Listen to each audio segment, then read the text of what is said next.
দেশের মানুষ কি বোকা? কোনোভাবে দেশের মানুষ বোকা নয়। যদি বোকা হতো 5ই আগস্ট এমন প্রথম বিশ্বের বুকে একটা মাত্র উদাহরণ, যে 5ই আগস্টে যে উদাহরণ তৈরি করেছে বাংলাদেশের মানুষ। বাংলাদেশের মানুষকে বোকা ভাবতেন না প্রধান উপদেষ্টা, বাংলাদেশকে বোকা ভাবতেন না।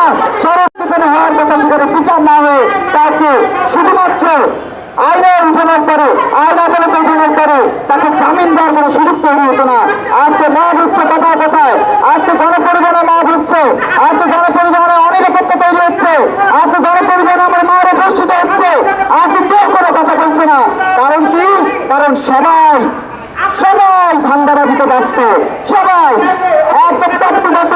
ওদিকে ফাঁসিজমা ব্যস্ত ছিল, আর এখন ধান্দাবাজিতে ব্যস্ত, চান্দাবাজিতে ব্যস্ত। লাইনম্যান কি কোথাও কম কমেছে? এই যে পল্টন থেকে আপনি নয়া পল্টন পৌঁছে যান, লাইনম্যান কি নাই? চাঁদা কি উঠায় না? মতিঝিলিকে চাঁদা উঠাচ্ছে না? আমাদের গণপরিবহন থেকে চাঁদা উঠাচ্ছে না? লঞ্চ থেকে চাঁদা উঠাচ্ছে না? আমাদের প্রতিটি জায়গায় এই চাঁদাবাজি চলছে। প্রিয় বন্ধুরা আমার, সরকারের বলতে চায় চাঁদাবাজি বন্ধ করুন, আমাদের গণপরিবহনকে শান্তিতে নিরাপত্তায় চলার ব্যবস্থা করে দিন, আমাদের মাদেরকে নিরাপদে বাড়িতে ফিরতে দিন, আমাদের বোনদেরকে নিরাপদে বাড়িতে ফিরতে দিন। এই নিরাপত্তা দেওয়ার দায়িত্ব কিন্তু সরকারের প্রধানের।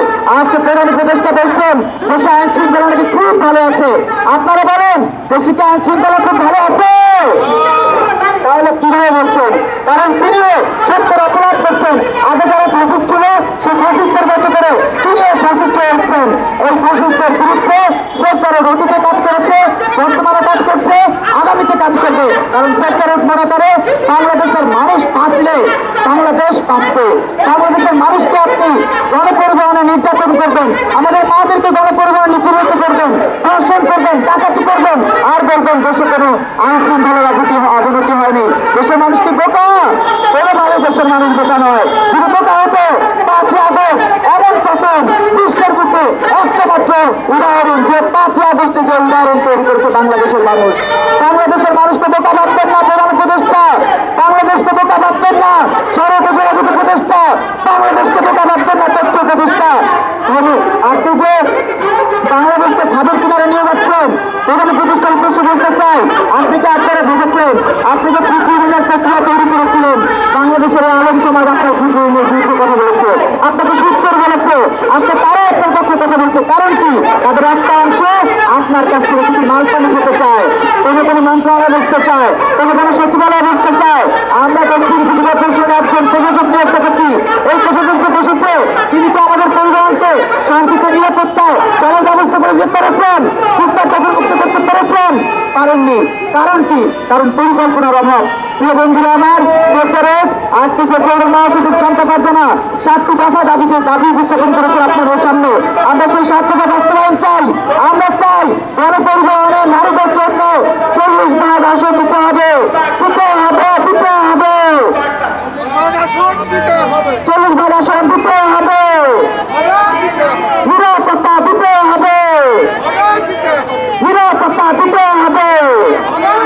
দাবি বাস্তবায়ন না হলে আগামীকাল আন্তর্জাতিক নারী দিবস, এই দিবসকে কেন্দ্র করে আমরা তেমন কোনো কর্মসূচি দিব না। তবে এই দাবি বাস্তবায়ন না হলে আগামীতে আমরা সেক্টরের পক্ষ থেকে সামাজিকভাবে বিভিন্ন ধরনের কর্মসূচির মধ্য দিয়ে আমরা প্রধান উপদেষ্টার দৃষ্টি আকর্ষণের চেষ্টা করবো এবং এই সমস্যা সমাধানের দাবিতে আমরা ঐক্যবদ্ধ থাকবো। আপনারা যারা গণমাধ্যমের প্রিয় ভাইরা আসছেন তাদের প্রতি কৃতজ্ঞতা জানাচ্ছি, বিশেষ কৃতজ্ঞতা জানাচ্ছি সেক্টরের ভাইস চেয়ারম্যান, মানবাধিকার কর্মী সরিয়দায়ন প্রীতির প্রতি কৃতজ্ঞতা জানাচ্ছি সেক্টরের উপদেষ্টা আমাদের প্রিয় অভিভাবক কাজীমন্নি, কৃতজ্ঞতা জানাচ্ছি রিয়াদ ইসলাম, কৃতজ্ঞতা জানাচ্ছি মনোয়ার আপা, ওয়াজেদ রানা, কৃতজ্ঞতা জানাচ্ছি অন্যান্য নেতৃবৃন্দের প্রতি। সবাইকে কৃতজ্ঞতা। আবারও আমরা একটু স্লোগান দিতে চাই। স্লোগান উঠবে সেক্টরের অঙ্গীকার, সেক্টরের অঙ্গীকার, সেক্টরের অঙ্গীকার, ঘোষিত হবে না আর, সেক্টরের অঙ্গীকার। সবাইকে কৃতজ্ঞতা। ভালো থাকবেন। সেক্টরের বাংলাদেশের প্রতিটি মানুষের